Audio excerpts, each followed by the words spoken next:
I'm down in the South, and we don't have extreme weather, but we have pollen, and it's bad.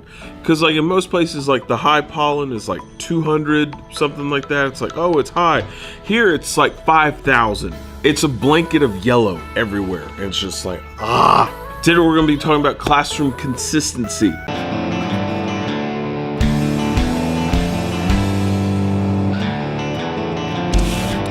What's up, class? All right, Mr.G here. Today we're going over, today's topic is classroom consistency. The reason we're bringing this up is because I've got a number of friends that are either Facebook over time, and they've got issues in the classroom and how they get their classroom management more under control, and just some tips and tricks that I've got from the years that I've been teaching. Going over those today with you.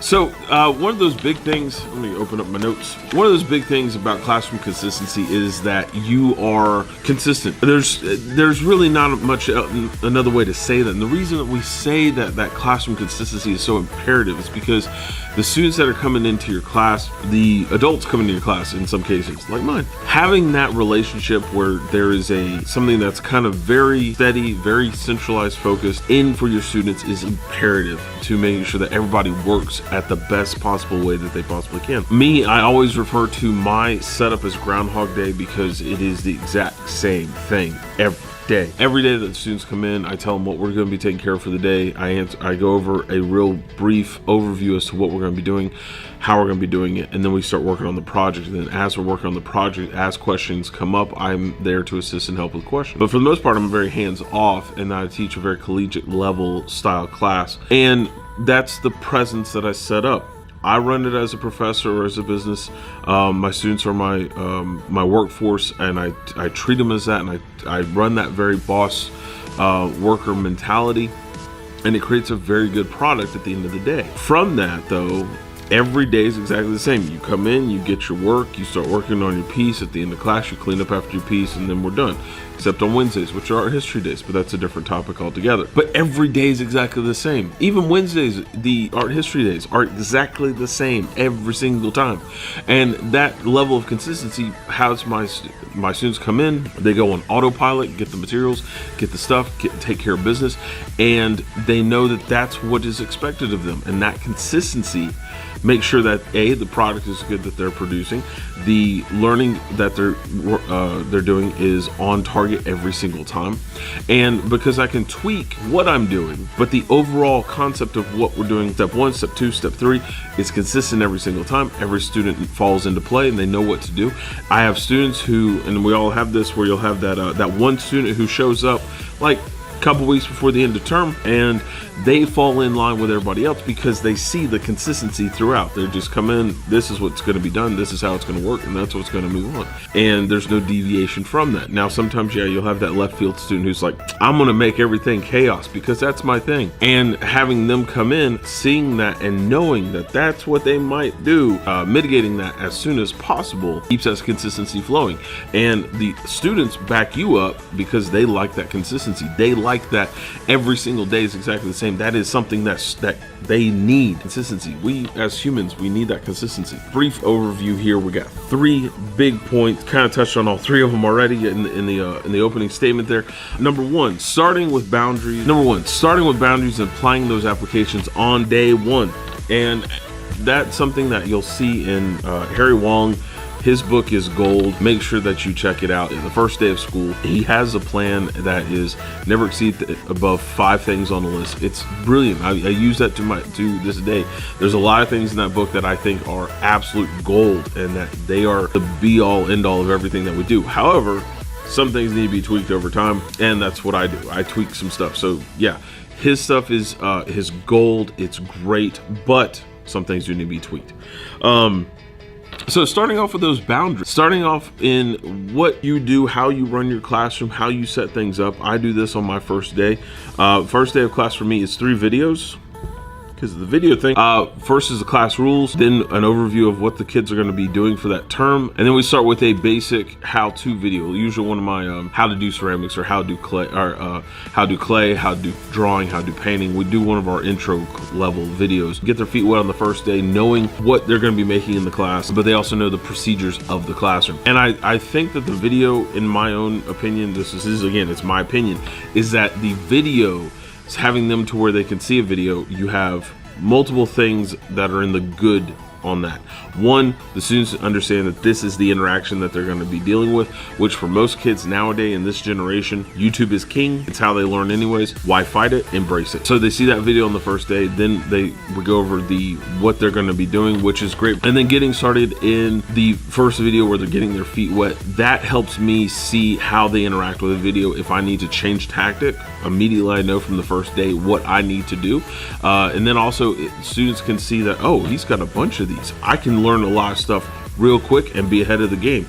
Awesome for those students, and that's great for me because then they can go online, they can learn, they can figure out how to do stuff already by me teaching it. Then they can come in and they can assist amongst their peers. It's great. Again, you're building those levels of consistency. So this is how the class runs on the first day. This is what he expects. This is what product we're going to be creating, and how all of those things work together. And the students are already feeling better because they know what's expected of them, how it's going to be delivered, and what they're going to have complete at the very end. Consistency is key. Number two, when doing all this stuff, is that I'm being clear cut in my expectations and leading by example. So let's break that down. Being clear cut in your expectations. I'm very direct in that this is my expectation, this is what I need done. And I keep it very black and white, 2 things, maybe 3, no more than that, because you want to keep this is the expectation, this is what should happen. A cause and effect. There is, if you do this, this happens. If you don't do this, this happens. Mindset, because the students understand that they really only need 2 choices. So the lesson today is also going to be the example. So if you're out and you have a slew of options in front of you, and you're working with somebody who has never done something before, you're not going to say, let's do all of this. That's going to freak somebody out. But if you say, we're going to do this and this, we're going to do this or this, and you have 2 options to pick from, they're going to be more comfortable in making that one selection than looking at, oh, I have all of these options. It's overwhelming for some people. Break it down to a cause and effect step out. Option A, option B. That's it. Giving those clear-cut explanations, giving those clear-cut examples, provides a safety net for the students to have, for you to have, for anybody who comes in your classrooms to see that it's very cut and dry. It's this or it's this, and that's it. And we're not going to make a big deal out of it. We're not going to have, you're not going to have as much fighting, backlash. It's flat out, this is it. And that also leads into the next thing, which is the second half of that, which was leading by example. You being consistent in saying that it's option A or option B, and minimizing the amount of variety of different things, which those who do the tab style, this doesn't really work for you because you have this assortment of different activity centers that the students can create their own artwork. That's great, that's awesome. But you do have some students who that is overwhelming for them. Sometimes you have to bring that back down and give them that A or B option. And by leading by example, by doing those things, I provide that for myself. And when I'm working with students, I'm working on this and I'm working on this. As my class is working, they have a list of projects, about 15 projects per term. However, in a given week, we're working on 1 project or 2 projects. And I like to overlap my projects because I get bored and I like to do things do different things multiple times. So by providing that this is the A lesson, this is the B lesson, students feel a lot more comfortable in creating and being able to create different things, different projects at the same time, because they know that it's just these 2 things that they're working on. And then the next week, one of them phases out, one of them carries over, and then a new one begins. So it's kind of we flip the projects pretty quickly in class, so that way we can get through a number of projects. At the same time, the students can feel engaged and active in all those projects, which is also something that I do. They see me working at my desk and I'm working on 2 or 3 projects at a time. And I really try and do the project that is with the class. If I'm teaching ceramics, it's a ceramics piece. In my surface design classes, I'm working on texturizing objects, where we're actually doing a surface project. So they see me working on stuff too, which again keeps that consistency up. They see me doing a project as they're doing a project, and that continuation for both parties works really well for that consistency.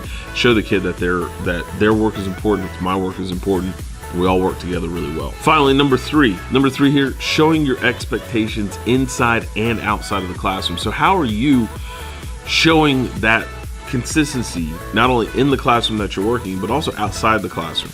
Because that, and I spoke about this in another video, I have a very set mentality. Inside of school, I'm one person. Outside of school, I'm a different person, and I keep those two things separate because in my head, that's how things work. By keeping those expectations high and at a set, it's this set, it's option A, option B. So in showing those expectations inside and outside the classroom, you create that consistency for yourself. So the first two, it's all about what we can do for our students inside the classroom. For the last one here, it's about you. It's about the creator, the teacher, the academic, the student, the professor, whatever you are. It's creating something that you have that consistency in your life, that you're going to be able to provide that consistency for others as well. If you're inconsistent and you don't have that consistent repertoire of option A, option B, a step 1, step 2, step 3, how hard is it going to be for you to teach that to others if you're not having that consistency yourself? So work on those consistencies. This is something I'm always working on. I'm a constant student first. I'm always learning. I'm always trying to do better than what I am today. So as I move forward, I can do better for my students as well. Show those consistencies, showcase those to your students, showcase those to others, and life becomes a lot easier and a lot more interesting because of it. That was a long class. Had a lot to talk about. As always, let's go ahead and take care of some homework things. Don't forget to like, subscribe, share on all the various platforms. Get the message out there. Work on the community. If you have questions of today's assignments, make sure that you raise your hand down in the comments below. Happy to answer those questions from you. And as always, I will see you guys next class. Later, guys.